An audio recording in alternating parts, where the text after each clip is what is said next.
Good afternoon, traders. Hope you're enjoying your Sunday afternoon. One of our moderators sent me this video. He did some technical analysis on one of the trades that he does, setups, and I'm gonna let him take over. And yeah, if you find value in this content, please leave a like and subscribe. Otherwise, here he is. Good morning, traders. It's Matt. I'm just going to do a quick little video for you going over the deadline, what it is, how to utilize it, what's your win rate on it, and hopefully you guys enjoy it. If you have any questions, feel free to contact me, reach out. We can do a phone call or something like that, or I'll try to answer all your questions the best that I can. So let's get into the video. First stock we're going to get into is OPTT. This one had a very distinct deadline. So what the deadline is it's basically a line that once it's breached, the chances of the stock coming back are highly unlikely, roughly only 10%. So we have a 90% win rate on this. They're going to at least the next price target. Sometimes you can get those, power hour squeezes at the end of the day where people hold out to the end of the day and then everybody's covering. I don't trade that way, so I never have to worry about that. But the deadline is roughly 50% of the move. So if we look at the previous day's close on OPTT, let's maximize this. So if we look at the previous day's close, somewhere around here, 160 roughly, we'll say 160. Made a high of 274, we'll say 275 to keep it simple. So we're looking at about $1.15 move. If we cut that in half, we're looking at like $1 or 57 cents, roughly. We'll say 55, subtract 55 from 275, you get 220, which is this line right here. What does that also coincide with? The first major pullback, and this is really what you're looking for. Like I said, the deadline is roughly 50%, not always, roughly. What you want to see is the first major pullback and something that solidifies some kind of support. So we can see right here, it pulled back, it touched this line 3 or 4 times, and then it ripped up. So somebody bolted it. They got to a point right here where they're like, oh shit, this thing is getting way too cheap. We need to start buying this up. But what this does is this creates back orders if it breaks this line. So what you want to see is that, one, form this support, have the pullback, form that support for the deadline, roughly 50%, have a good amount of volume over top of it, because now we're just creating back orders. And then a lot of times what ends up happening is it'll fail a couple times, and then it will finally break it. So as we can see over here, it tried to push, it failed to hold it, came back around, tried again, failed, and then people start recovering as it gets scared. But I don't know, a little close. But if you had a correct entry and a correct stop loss, you would be plenty good for all of this, or you could just got out down here and re-short it up here, which is what I normally do. Right here, what we see is it tried to break through it again, almost held it, couldn't do it, and then finally it broke through. Now, this is really a perfect picture scenario because it broke the deadline, it retested it, rejected it strong. Also, you have the VWAP as another resistance point right here. And we are downtrending. So when everything lines up, like there's no reason why you shouldn't take this trade. This trade is a perfect setup. Like maybe because you don't have like a 50-cent profit target. I think the profit target on this was like around 40 cents, 190, 30 cents. But it's a gimmick. And the fact that this is only a $2 stock, you could have sized in. So if you normally use 2,000 shares, you could have put 4,000 shares. If you're above the PDT rule, you could recycle your shares on these. This is why I really like these. So say I shorted it right here with 3,000 shares, or we'll do 2,000 just to keep the math simple. So every time it comes down, I'm gonna cover half of my position, 1,000 shares. Whenever it pulls back up towards VWAP or some sort of resistance line, I'm gonna add that 1,000 shares back on. Then when it breaks down again, I'm gonna go ahead and cover that 1,000. When it pops up, I'm gonna add it back on, cover, add, cover, and hit my price target. So I'll be out right here anyway. But basically, what that's doing is that's allowing you to get more money, and it's also allowing you to lock in gains in case something crazy happened where this was reclaimed VWAP, squeeze up to the moon. Who knows? you'd still have money locked in either way. And what this does is this actually gives you a higher winning percentage and a higher odds of being green on the day. The percent of me being green on the day, making money for the day, is roughly 93% by using this strategy. I'm not a buy and hold type of person because I can't predict the future. You know what I mean? I don't have a crystal ball that I can rub and be like, oh shit, this thing's going to die today. No, it just don't work that way.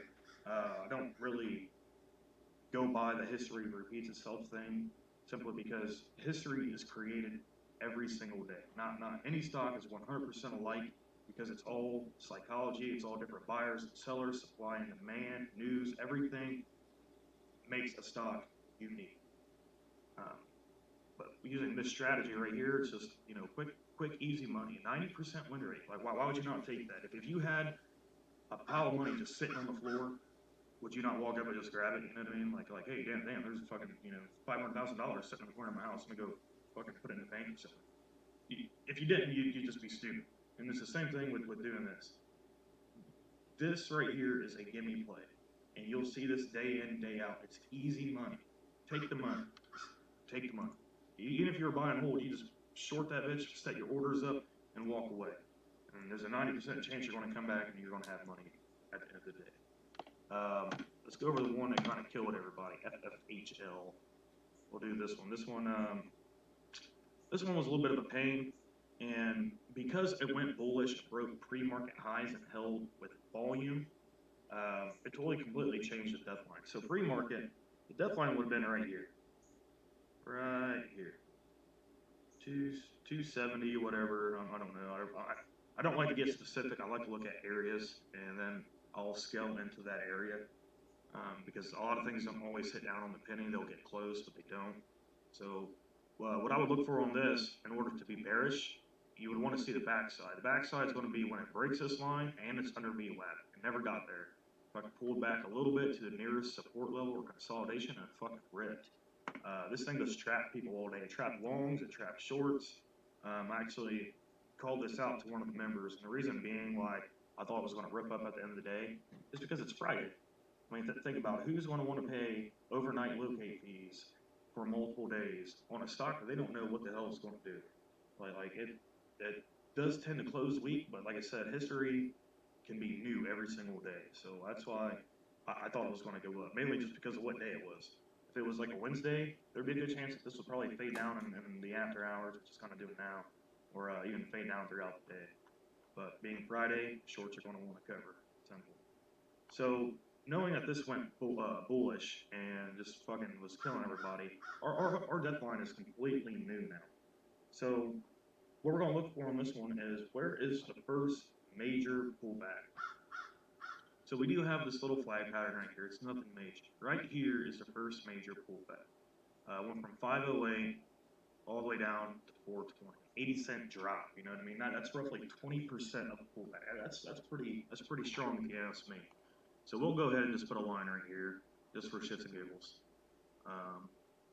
I like to go off the real body too. I don't like to go off the wicks. It's kind of why I use line charts, because line charts actually filter out the wicks. And I trade line to line. I don't claim any of this strategy. The strategy was completely invented by somebody else, but I've fairly mastered it, and I use it every single day. Anyways, so I actually long this stock later on, because the thing with the death line is the death line is not it's not like, oh my god, this is coming to the death line, let's short it. It's more of a, when it comes here, this is actually going to be the area where it's going to most likely bounce or reverse, because it's going to be the nearest heavy intraday support. So as we can see here, it came down here and it started doing this little downtrend, trapping shorts, and it hit this, hit our death line, and what it do? It ended up bouncing. And I actually went long around here. I had more orders all the way down to the bottom of this wick, but I didn't get filled on those ones. Only got filled on one order.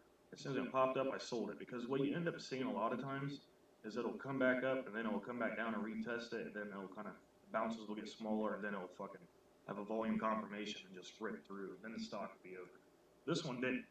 Like the moment that it did this, popped up, and only made a higher low, it pretty much signaled like, hey, this is probably going to be a reversal. So then I felt like a dumbass because I already sold my shares and I didn't want to jump back in because I felt like I had a good entry and I didn't, if I was going to get a different entry, it would just be chasing. And then it just kind of went up for the rest of the day. You know, you trap some shorts here, then it ripped back up. Just, yeah, I don't know. Somebody was definitely, this was heavy manipulation. If I remember right, that stock only had like a million share float or something, so it wouldn't, you know, I know people who could buy this whole entire float. So for me, it'd be very sketchy to try to short this, but there's a lot of money to be made either way. You know what I mean? Like if you know what you're doing and you already know that they're trying to trap people, then you can kind of think like, all right, where's the best place to get in and out if I was them? And by them, I'm talking market makers and somebody who has a hell of a lot of money. But